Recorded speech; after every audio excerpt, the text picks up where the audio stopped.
Hi everyone, hope you are doing well from wherever you're watching this channel, depending on your time zone. Now finally today, the Supreme Court has given its ruling on Building Bridges initiative, whereby they have upheld the Court of Appeal ruling.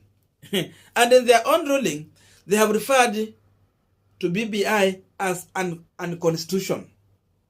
Something that Kenyans were really anticipating to see the outcome. So the result is here.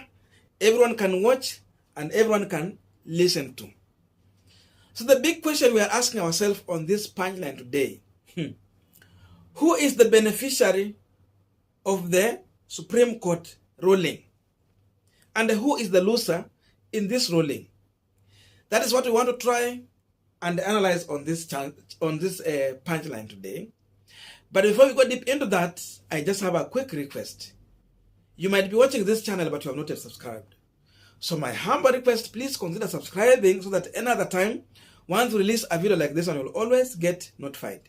Again, to all our returning subscribers and anyone who drop comment, I must say thank you so much for your unconditional support. Again, I'm requesting you to give this video thumbs up so that YouTube can recommend our video to more viewers. Again, you can share out our video to those other platforms. Back to our discussion. Now, if BBI was going to be ruled as constitution, what that means is that it was not going to be implemented right now. The fact is that we are already nearing the election. So what was going to happen is that after the general election, then there will be a time that could have been arranged later to organize for a referendum where Kenyans will go back to the ballot to again vote on the Building Bridges initiative, whether they are accepting what is in it or rejecting. So it was going to be a yes or a no. Then after that, they can now implement that BBI by now selecting the Prime Minister, 2 deputies, hivyo. Na serikali ipanuke kwa njia hiyo. So because it has failed, then that is the end of it. Whoever needs BBI again will need to go back to the drawing board, answer from zero, coming forward to avoid all the mistake that has happened in between. Now, in my view, both Raila Odinga and William Ruto were going to be the beneficiary of this ruling if it was going to allow BBI to go on. And in fact, William Ruto was going to be the biggest beneficiary here. Not even Raila Odinga the way people are thinking. Actually, it is William Ruto in case BBI was going to be allowed. I'm saying this because we have seen the infight in Kenya Kwanza coalition, whereby William Ruto is stranded on selecting his running mate. And this is going to determine a lot on how Ruto is going to get votes, whether in Western or Mount Kenya region. Because we have UDA party, ANC and Ford Kenya, which are coming so much strong, and Malala made it clear that if UDA is going to produce a presidential candidate, then the best thing for these people to do in this coalition is to allow another affiliate party to give a running mate.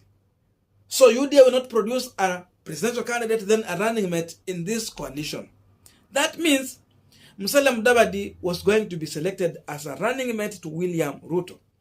So this leaves Mount Kenya region out of the equation. Because Moses Kuria alituambia siku ingine, na Rigathi Gachagua, running mate position is unnegotiable. It is already secured for Mount Kenya region. The same group has been telling us that they are not about sharing position. For them, it's about caring about Mama Mboga, the poor, the needy, down here. But now we can see they have been fighting for positions. So the truth is that if this ruling was going to be allowed, then William Ruto will get a chance to nominate Musalia Mudavadi maybe as a prime minister. Then give a running mate position to Mount Kenya region or vice versa. So that when he come to Western, he can at least tell them, we have one of you here. The way Malala has been saying, Mudavadi is on ballot.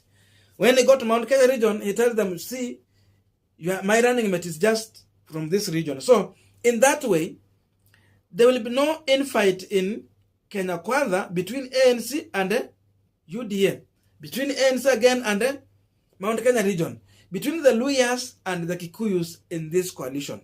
That is how this fight is going that much far. So BBI was going to solve this, but it's unfortunate it has not passed. So in as much you see William Ruto and the team are celebrating the outcome, the real truth is that deep in their heart, they are hurting. They know that this thing has not favored them. They are bleeding inside, but on their face they have to celebrate because again there is a perception they want to create.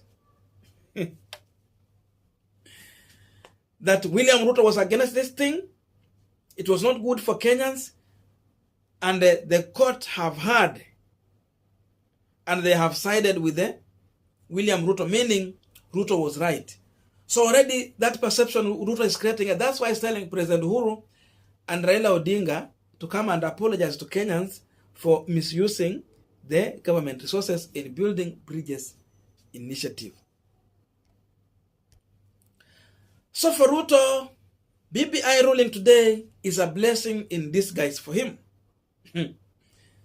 Because either side BBI was going to go, he was going to benefit. So this ruling has made Ruto, maybe in one way or another, gain momentum. And you see, in his campaign, he's going to use that building bridges initiative to lash at Raila Odinga and President Uhuru Kenyatta. So he's going to gain momentum, and if possible, he's going to go across the entire country talking about this BBI ruling. And this is going to help him even to create some level of perception among Kenyans who are against building bridges initiative. So again, to Raila Odinga, this is a loss. He has lost it, and what he needs to do is just to move forward, to forget about building bridges initiative and go forward. For President Uhuru Kenyatta, he was really deep into this BBI, but he has to forget about building bridges initiative and move forward, think about on how to capture power. So Raila should forget about this. In one way or another, yes, he has lost, and he has lost in a big way, because again, BBI was going to help him solve the equation between Kalonzo Musyoka and the support from Mount Kenya region. Because President Uhuru Kenyatta want to come with a running mate for Raila Odinga. The Ukambani people have always voted with Raila Odinga. So he has always been sure for Ukambani, especially when Kalonzo Musyoka is around him. So BBI was going to help so that he can maybe take Kalonzo as his prime minister, then Peter Kenneth or Martha Karua as a running mate to him. So in that way, he could have solved the issue to do with President Uhuru Kenyatta, because Uhuru anapush sana, anataka Raila atoe running mate from Mount Kenya region. He has his own reasoning. But again, largely, even Raila Odinga without Mount Kenya, he's good to go. That's why I'm telling you, even without BBI, see Raila, if he has Kalonzo on his side as his running mate, that's enough. Because for a start, Raila, I have always said that ako na kura za Nyanza region, aeke za Western, then Lower Eastern. That is Ukambani vote. That is enough for him. Now, ukisha chukua hizi tatu, it means when you come to Nairobi, same game will play. If you go to Coast region, same game is going to play. And with that, already Raila is always good to go. And he has always been winning. So those numbers were just enough for him. But to include the Mount Kenya region, then BBI was coming to solve it. So he has lost, but he has to move on. In as much BBI was good, but again, in my own view, it was not fair. Because I don't see how Mount Kenya was going to get 37 constituencies out of this 70, and then to say there is equality. Yes, Mount Kenya is the largest, according to the census. It's followed by Western region. But if you look how many constituencies they were adding in Western, sijui zilikuwa ni moja au ni mbili. That is unfair. Then you go to these other areas. So in one way or another, still this BBI ilikuwa inafinyilia jamii zingine, but it was in favor of President Uhuru Kenyatta's community. I don't know what to think about this, but we can have a continuation of this conversation through the comment section. So let us meet down there. Otherwise, thank you so much for listening to me up to this far. May good God bless you and see you in our next video.